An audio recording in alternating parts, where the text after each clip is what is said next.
riskini artırır.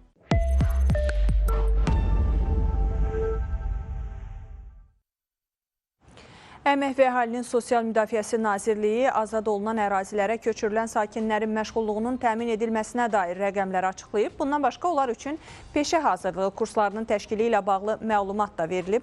Detalları bizə canlı bağlantıda olan əməkdaşımız Zeynəb Nadirova təqdim edəcək. Salam Zeynəb, məşğulluq təminatına dair açıqlamanın təfərrüatını səndən eşidək. Gülşən, hər vaxtın xeyir olsun. Əmək və Əhalinin Sosial Müdafiəsi Nazirliyi tərəfindən növbəti informasiya var və statistik bilgilər də açıqlandı, bir sıra rəqəmlər.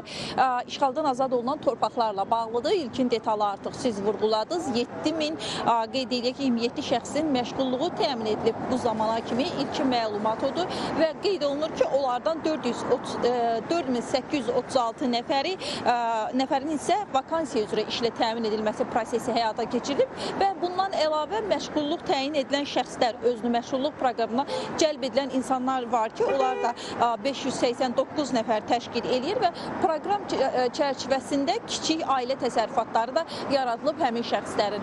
Əlavə olaraq siz də elə qeyd elədiniz, bununla bağlı işə götürənlərlə kurslar təyin olunur. İşə qəbul prosesi ilə bağlı işğaldan azad olunan torpaqlarda yaşayanlar üçün və onların da artıq rəqəmi açıqlanıb. 319 nəfər sakin işə götürənlərlə birgə təşkil olunan peşə hazırlığı kurslarına cəlb olunublar və bu rəqəmin də böyüməsi istisna edilmir deyilir və eyni zamanda öz kiçik təsərrüfatı ilə məşğul olan şəxslər var. Bu rəqəm də açıqlanıb və 7027 nəfərin 1185 nəfəri sırf öz kiçik təsərrüfatı ilə məşğul olan insanlardır ki, bu da elə Əmək və Əhalinin Sosial Müdafiəsi Nazirliyi tərəfindən təşkil olunub. Qeyd edək ki, bu Məşğulluq Agentliyi tərəfindən həyata keçirilir. Əmək və Əhalinin Sosial Müdafiəsi Nazirliyinin nəzdində fəaliyyət göstərir. İşğaldan azad olunan torpaqlarla bağlı mütəmadi olaraq həmin ərazidə məskunlaşan sakinlərlə bağlı məşğulluq təyin edir. Həm kiçik təsərrüfat, bundan əlavə özünə məşğulluq proqramına cəlb olunması, kurslara təyin olunması və bu istiqamətdə bu zamana kimi artıq nə qədər şəxs özünə məşğulluqla təmin olunub,